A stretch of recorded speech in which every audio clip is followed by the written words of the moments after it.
They said every life-changing mistake begins with one ordinary step, but no one could have imagined that a tired nurse climbing into the wrong SUV on a rain-soaked Chicago night would quietly alter the future of a man feared by an entire city.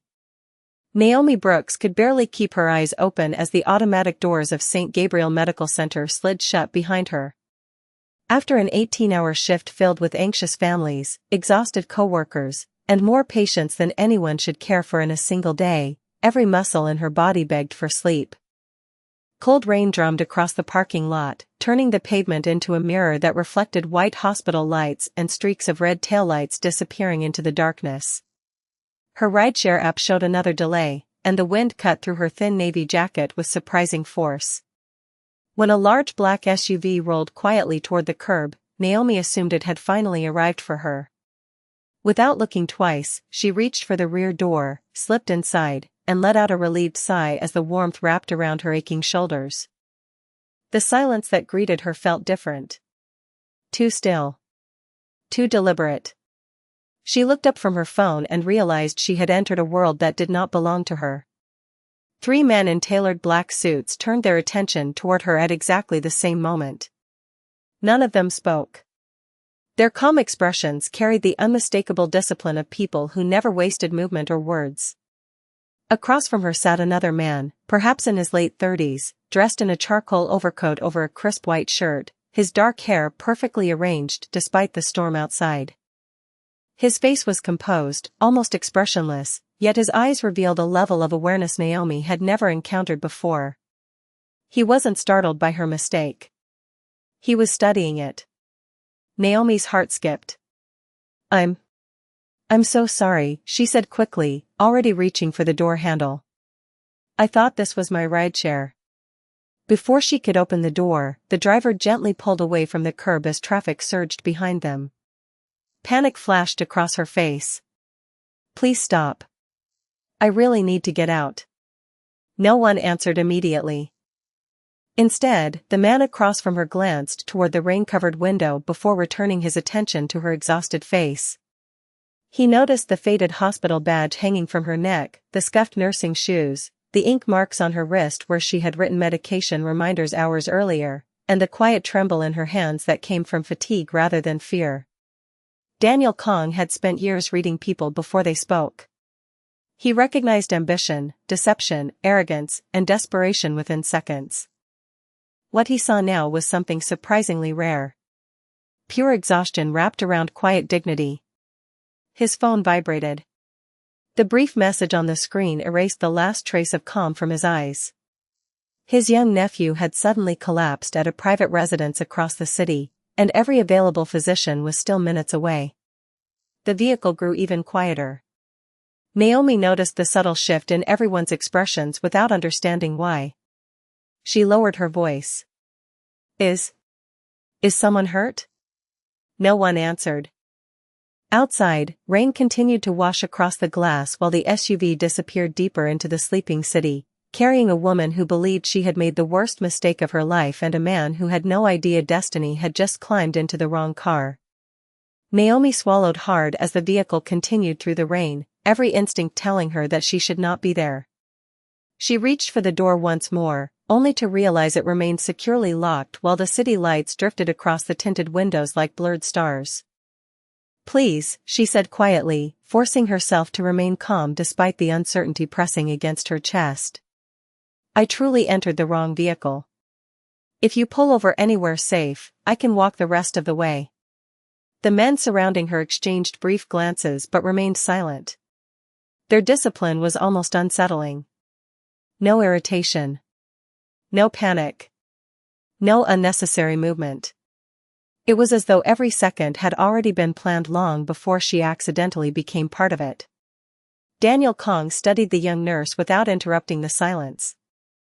Most people confronted by unexpected circumstances revealed themselves quickly. Some became angry. Others became dishonest. Many attempted to gain sympathy. Naomi did none of those things. Even frightened, she remained respectful. Even exhausted, she worried about inconveniencing strangers rather than protecting her own pride. Before Daniel could respond, his phone vibrated again. The message this time was shorter. Ethan's breathing is getting worse. Estimated arrival is 12 minutes. Daniel's expression changed almost imperceptibly, but everyone inside the SUV noticed it. Naomi noticed it too. Years inside emergency rooms had taught her that people carried invisible emotions in tiny movements. A tightened jaw. A delayed breath. Eyes that focused on nothing for just 1 second too long. She recognized that expression immediately. Someone they loved was in trouble. "Is it a child?" she asked softly. Daniel looked at her for the first time with genuine curiosity. "Why would you ask that?" "Because adults usually describe emergencies differently," Naomi answered. "When someone stops worrying about themselves and starts forgetting everything around them, it is usually because someone younger needs help." Another few seconds passed before Daniel spoke. "My nephew." Naomi nodded gently. "How old?" 8. "Has he been conscious?" Daniel hesitated. "Until a few minutes ago." Naomi leaned forward slightly, her exhaustion momentarily forgotten. "Did anyone check whether he is breathing normally? Is his skin pale? Does he have a fever?" One of the men in the front passenger seat looked back in surprise. She was no longer acting like an accidental passenger. She sounded exactly like the experienced nurse her hospital badge claimed she was.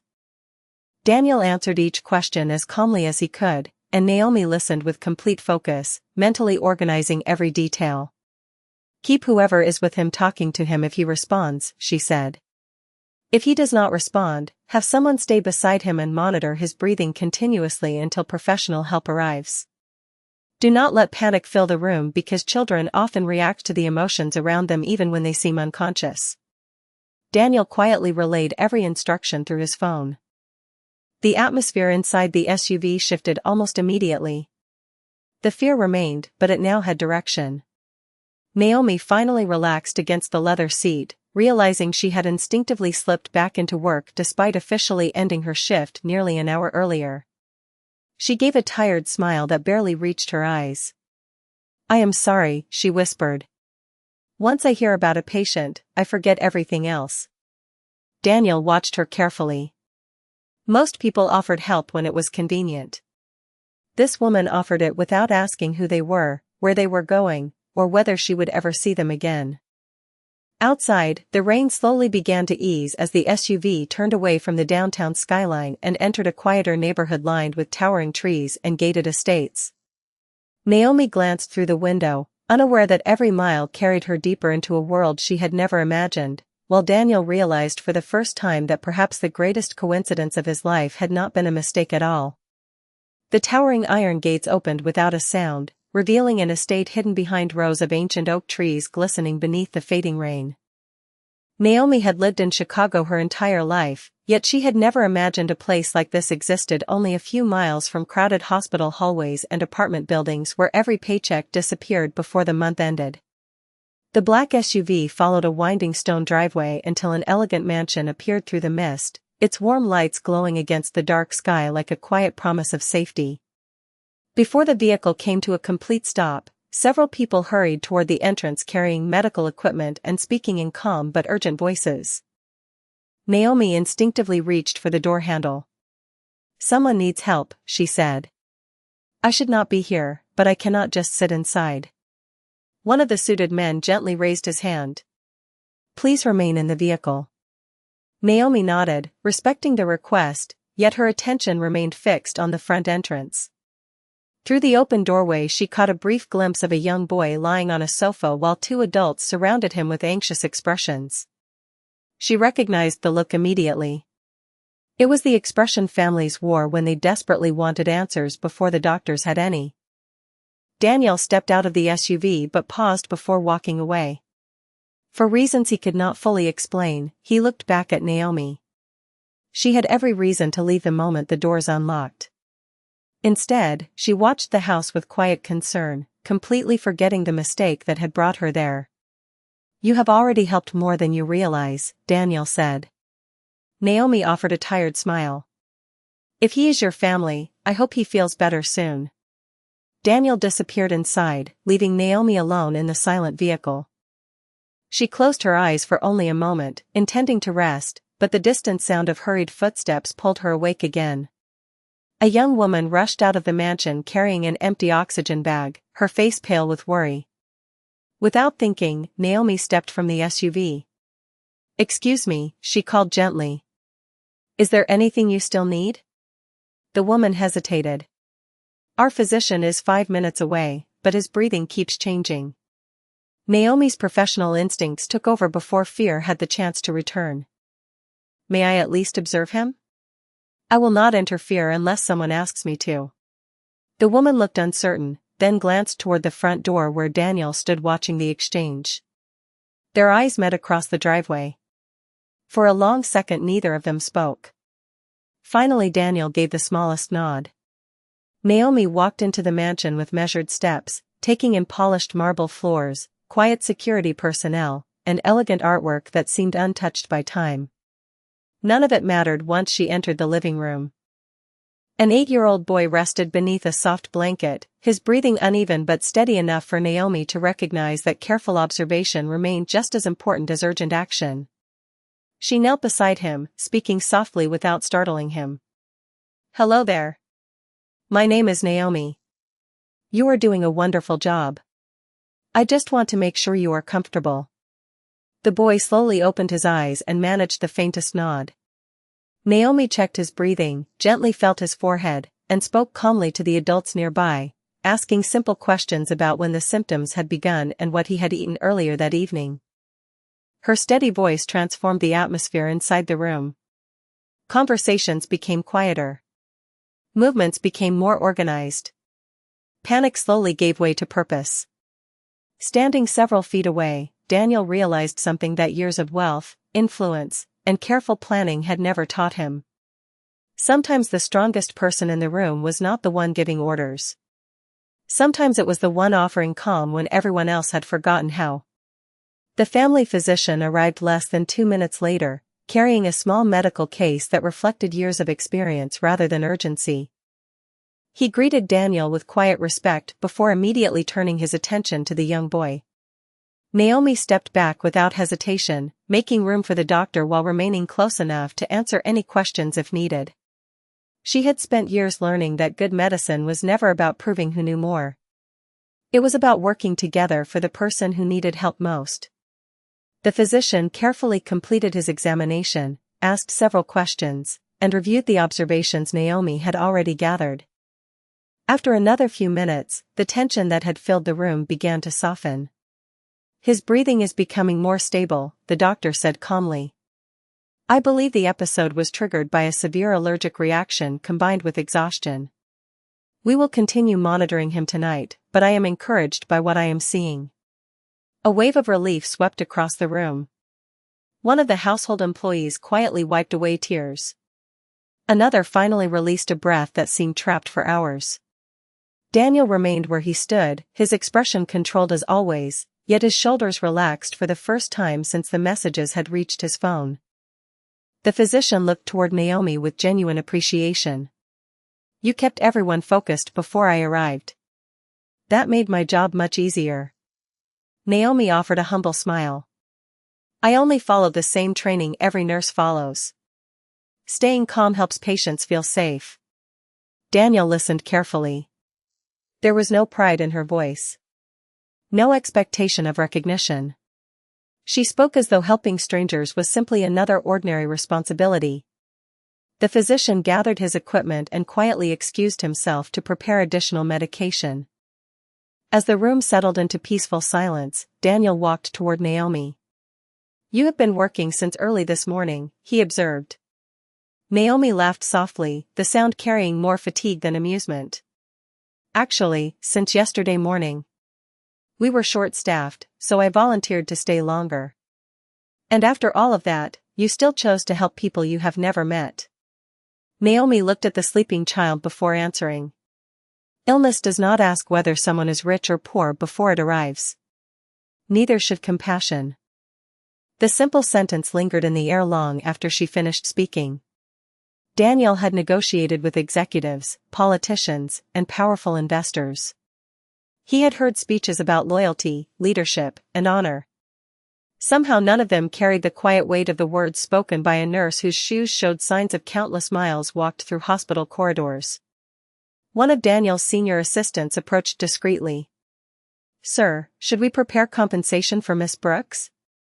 Daniel nodded. Moments later, an elegant envelope was placed on a nearby table. Naomi glanced at it with confusion. "What is this?" "A small expression of gratitude," Daniel replied. "You interrupted your evening because of us." Naomi immediately shook her head. "I cannot accept money for doing what my profession asks me to do." Daniel remained silent. "Please," she continued gently. "If you truly wish to thank me, spend it on whatever Ethan needs to recover comfortably.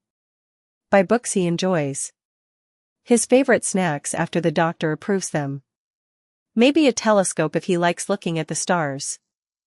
Children remember those things much longer than adults realize." For the first time in years, Daniel found himself without an immediate response. People rarely refused his generosity. Even fewer redirected it towards someone else without hesitation.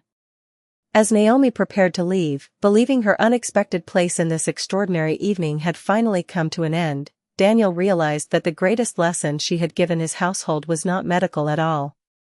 It was the quiet reminder that genuine kindness expected nothing in return, and that truth echoed through the mansion more powerfully than wealth, influence, or authority ever could. The storm had almost disappeared by the time Naomi stepped onto the mansion's front porch, leaving only the quiet sound of water dripping from the stone roof onto carefully trimmed gardens below. She pulled her thin jacket closer around her shoulders and smiled politely at the housekeeper who had walked her to the entrance. "Thank you," she said softly. "Please tell Ethan I hope he feels better tomorrow." Before the housekeeper could respond, Daniel's voice came from behind them. "Miss Brooks." Naomi turned. He stood in the doorway without the commanding presence that had first unsettled her inside the SUV. The expensive overcoat remained perfectly tailored, yet something about his expression had changed. The guarded distance in his eyes had been replaced by genuine curiosity. "May I ask you one question?" Naomi nodded. "Of course."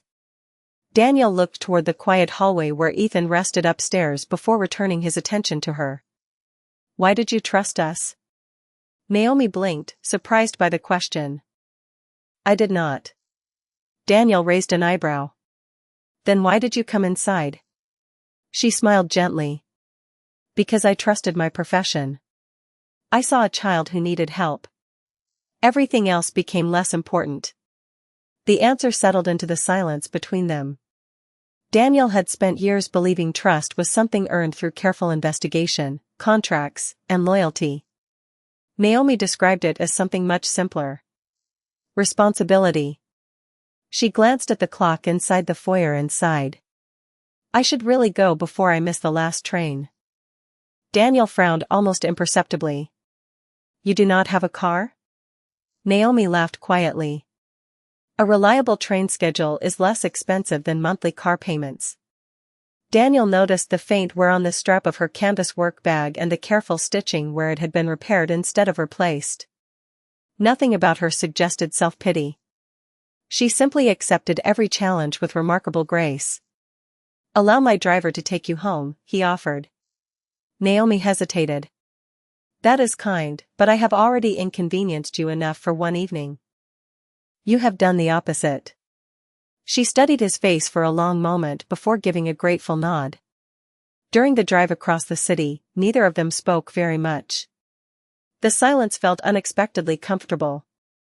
Naomi watched familiar neighborhoods pass by while Daniel quietly observed the places she looked at most often. Community centers. Small family restaurants. A 24-hour grocery store. Nothing luxurious captured her attention. Only ordinary places where ordinary people built ordinary lives. When the SUV finally stopped in front of a modest brick apartment building on the south side, Naomi thanked the driver before gathering her worn bag. Daniel stepped out as well, surprising everyone present. He looked up at the aging building with chipped paint, narrow balconies, and windows glowing warmly despite the late hour. You live here? He asked. Naomi smiled. It is not much, but it is home. She waved toward an upstairs window where a small lamp still burned.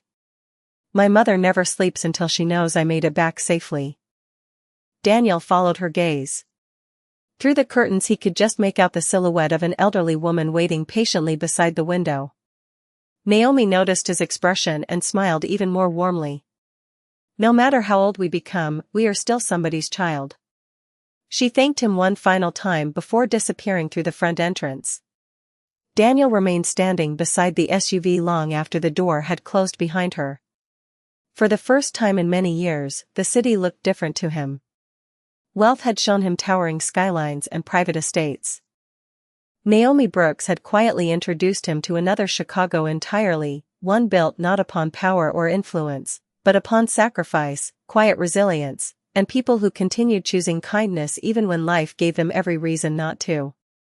The following morning began long before sunrise for Naomi Brooks. While most of Chicago still slept beneath a blanket of gray clouds, she quietly prepared breakfast for her mother before catching the first train downtown. Her routine never changed. A handwritten grocery list remained clipped to the refrigerator. Prescription bottles were lined up beside a glass of water. A small calendar covered with carefully marked work shifts hung near the kitchen door. Every decision reflected discipline rather than convenience. She kissed her mother on the forehead, promised to call during her lunch break, and disappeared into another day devoted to caring for people who often never learned her name. Across the city, Daniel Kong sat alone in his private study, but his attention drifted far from the business reports spread across his desk. Instead, he found himself remembering a single sentence spoken with complete sincerity. Illness does not ask whether someone is rich or poor before it arrives. Neither should compassion. Those words refused to leave his thoughts. Finally he pressed a button on the desk. His longtime advisor entered quietly. I want to know more about Miss Naomi Brooks, Daniel said. The advisor nodded without surprise. Everything? Daniel looked toward the rain-covered garden outside the window. Everything that explains who she is, not just where she lives. By late afternoon a simple folder rested on his desk. Daniel opened it expecting ordinary records. Instead he discovered a life defined by sacrifice. Naomi had graduated near the top of her nursing program while working evening shifts to pay tuition. She had received an offer from one of the city's most prestigious hospitals but declined because accepting it would have required relocating, leaving her widowed mother without daily support. Financial records showed modest income, regular medical payments, and no unnecessary spending. Volunteer logs revealed she spent 2 Saturdays each month at a neighborhood health clinic offering free blood pressure screenings and wellness education. There were letters from grateful patients praising her patience, kindness, and willingness to stay after her shift ended simply to comfort frightened families. Not a single complaint appeared in her employment history. Daniel slowly closed the folder. Wealth had introduced him to many accomplished people, but genuine character was far more difficult to find. Later that evening, Naomi walked through another demanding shift in the emergency department. A frightened little girl clung tightly to her hand while waiting for stitches after falling from a bicycle. Naomi knelt beside her, explaining every step in gentle language until the child managed a small smile. The girl's father thanked her repeatedly, but Naomi simply replied, "Children are always braver when someone believes they can be." Several co-workers watched the interaction with quiet admiration. One nurse whispered, "She somehow makes everyone feel safe." Those words echoed in Daniel's mind hours later after receiving another update from his advisor. Safe. It was a feeling he had spent years trying to provide through security systems, careful planning, and constant vigilance. Naomi achieved it with nothing more than patience, honesty, and a calm voice. As evening settled once again over Chicago, Daniel closed the folder and placed it carefully inside the top drawer of his desk instead of discarding it with countless others before it. For reasons he could not fully explain, he knew their unexpected meeting had not reached its conclusion. Somewhere beyond the city lights, a woman who believed she had simply returned to her ordinary life had unknowingly become impossible for him to forget. 3 days passed, and life settled back into the familiar rhythm Naomi knew so well. Long hospital shifts blended into crowded train rides, grocery shopping on a strict budget, and quiet evenings spent helping her mother with dinner while listening to stories she had heard 100 times but never grew tired of hearing again. She convinced herself that the extraordinary night at the mansion had become nothing more than an unforgettable memory. Daniel Kong, however, discovered that some encounters refused to remain in the past. Every update about Ethan's recovery reminded him of the woman whose calm voice had transformed fear into hope. Ethan himself asked the same question every morning. "Is Miss Naomi coming back?" Daniel always smiled faintly before answering, "She has patients who need her." Yet even he found himself wondering when their paths might cross again. One rainy afternoon, Naomi left the hospital carrying a small paper bag filled with fresh fruit she planned to bring home for her mother. She stopped briefly at a neighborhood pharmacy to refill a prescription before continuing toward the train station. As she stepped onto the sidewalk, she noticed an elderly man struggling to lift a heavy grocery cart over the curb. Without hesitation, she placed her own bags on the ground and walked over with a warm smile. "Let me help you." Together they carefully guided the cart onto the sidewalk. The older gentleman thanked her several times, clearly embarrassed that he needed assistance. Naomi simply smiled. We all need a helping hand sometimes. She never noticed the dark sedan parked quietly across the street. Inside sat one of Daniel's trusted security officers, assigned only to observe from a respectful distance after Daniel had quietly instructed his team to ensure Naomi reached home safely each evening without interfering in her life. The assignment puzzled everyone. There was no apparent danger. No known threat. Daniel offered only one explanation. Good people deserve to arrive home safely too. The security officer watched Naomi continue down the block, greeting neighbors by name and stopping to help a young mother fold a stroller before entering the subway station. His report that evening contained no mention of danger, only simple observations that surprised even him. Miss Brooks assisted 3 strangers today without being asked. She appears to know half the neighborhood by name. She smiles often despite obvious exhaustion. Daniel read the report twice before quietly setting it aside. Later that same evening, Ethan sat wrapped in a blanket reading one of the adventure books Naomi had suggested. "Uncle Daniel," he asked, "why was she nice to us when she did not even know us?" Daniel looked thoughtfully across the room. "Some people help because they expect something in return. Others help because kindness is part of who they are." Ethan considered that answer carefully before nodding. "I hope I grow up like her." The words settled deeply within Daniel's heart. Wealth could purchase almost anything the world offered, yet it could never guarantee that a child would choose compassion as the example worth following. Looking out across the Chicago skyline glowing beneath the evening lights, Daniel realized that Naomi Brooks had quietly influenced his household without ever trying to do so. She had become a reminder that true strength was measured not by power or reputation, but by the quiet choices made when no one expected kindness and no reward was waiting at the end of the day. 1 week later, Ethan had recovered enough to leave the mansion for the first time since his illness. His physician encouraged short outings, fresh air, and gentle activity, so Daniel quietly arranged a visit to a neighborhood children's science center on a quiet weekday morning before the crowds arrived. Ethan's excitement filled the SUV long before they reached their destination. He talked about planets, rockets, and whether astronauts ever became homesick while Daniel listened with a patience that surprised even himself. Across town, Naomi had finally been given a rare afternoon off after several exhausting weeks. Instead of resting, she volunteered to help at a community health fair hosted inside the same science center. She spent hours checking blood pressure, answering parents' questions about nutrition, and showing children how to wash their hands properly using colorful demonstrations that always ended with laughter. She never realized their paths were about to cross again. As the afternoon progressed, a sudden electrical problem briefly interrupted power inside part of the building. The lights dimmed for only a few moments before emergency systems activated exactly as they had been designed to do. Staff members calmly guided visitors toward brighter exhibition areas while making cheerful announcements that everything was under control.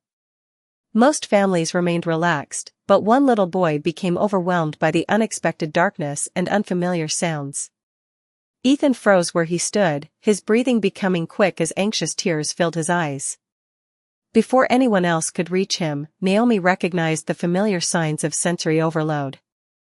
She knelt several feet away, careful not to crowd him, and spoke in the same calm voice that had once brought peace inside the mansion. "Ethan, listen to my voice. You are safe. The lights are already coming back. Let us count together." She slowly raised one hand. 1. Ethan looked toward her. 2.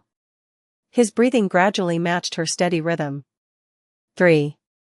The tension in his shoulders softened. By the time she reached 10, the emergency lighting had fully stabilized and the frightened expression on his face had been replaced by cautious relief.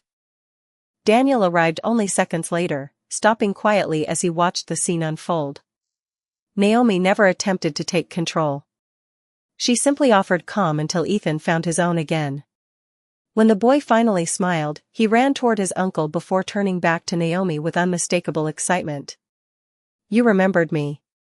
Naomi laughed warmly. "Of course I did. You promised me you were going to feel stronger every day." Ethan nodded proudly. "I do." Around them, families resumed exploring the exhibits as though nothing unusual had happened, yet Daniel felt something within himself shift once again. Many people measured greatness by extraordinary moments. Naomi revealed hers through ordinary ones that most people never even noticed. She comforted frightened children without seeking attention. She solved problems without expecting praise. She carried kindness as naturally as breathing. As they prepared to leave, Ethan looked up at Daniel with hopeful eyes. "Can Miss Naomi come with us to see the planetarium?" Daniel glanced toward Naomi, expecting her to politely decline because of work. Instead, she smiled apologetically. "I still have another hour helping families here." Ethan nodded with understanding that seemed wiser than his years. "Then maybe another day." Naomi bent slightly so they were at eye level. "Another day sounds like a wonderful plan." Daniel met her eyes across the bright hallway, and for the first time neither of them felt like strangers brought together by coincidence. Without realizing it, they had begun building something much quieter than friendship and much stronger than obligation. It was trust, formed not through promises, but through repeated acts of compassion that neither of them had ever planned. Nearly 1 year passed before Naomi Brooks realized that some of the greatest changes in life arrived so quietly they almost escaped notice. The community health clinic where she volunteered every month suddenly received brand new pediatric equipment. A scholarship fund appeared for nursing students who could not afford tuition. Children's waiting rooms across several neighborhood clinics filled with books, toys, comfortable chairs, and colorful murals that transformed frightening medical visits into welcoming spaces. Every donation arrived through the same anonymous foundation. Every letter carried the same simple message. For the children who deserve hope. Naomi often smiled whenever she saw another improvement, believing generous strangers still existed somewhere beyond the endless rush of the city. She never imagined she had already met one of them. On a bright Saturday morning in early spring, the clinic organized a neighborhood celebration after completing a long-awaited expansion. Families gathered beneath white tents while local musicians filled the air with gentle melodies. Children laughed as volunteers painted colorful butterflies and rockets on smiling faces. Naomi moved through the crowd greeting patients by name, delighted to see so many familiar families enjoying a day without worry. Her mother sat comfortably near the stage, proudly watching her daughter speak with neighbors whose lives she had quietly touched over the years. Then a familiar black SUV rolled slowly toward the entrance before stopping beside the sidewalk. There was no dramatic arrival, no crowd of bodyguards surrounding the vehicle. Daniel Kong stepped out alone, dressed simply in a navy suit without the distance that had once defined him. Ethan climbed out beside him carrying a carefully wrapped package with both hands. Naomi looked up from a conversation with a young family and froze for only a heartbeat before smiling warmly. Ethan hurried toward her with the excitement only children could express honestly. "I told Uncle Daniel you would like this." He placed the package into her hands. Inside rested a framed photograph taken at the Science Center months earlier.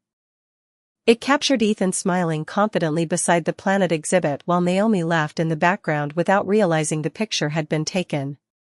Beneath the photograph was a small engraved plaque that read, "Courage grows wherever kindness is remembered." Naomi's eyes filled with quiet emotion. "This is beautiful," she whispered. Daniel looked around the bustling clinic where families from every background stood together, united not by wealth or status but by gratitude. "You changed more lives than you realize," he said softly. Naomi shook her head with the same humility that had defined her from the beginning. "People simply need someone who believes they matter." Daniel smiled, understanding those words far more deeply than he would have 1 year earlier. Around them, children laughed beneath the warm afternoon sun while volunteers welcomed new families through the clinic doors. The city continued moving beyond the neighborhood, busy as always, unaware that an accidental meeting on a rainy night had quietly transformed two very different lives. Naomi had reminded a powerful man that compassion could never be purchased. Daniel had ensured that countless children would receive opportunities they otherwise might never have known. Neither of them spoke about destiny. They did not need to. Sometimes the future changes not because someone planned it perfectly, but because one exhausted nurse chose to care for strangers exactly as she cared for everyone else, and one man finally discovered that the strongest form of leadership begins with humility. And on that quiet spring afternoon, the people gathered there remembered exactly what dignity looks like.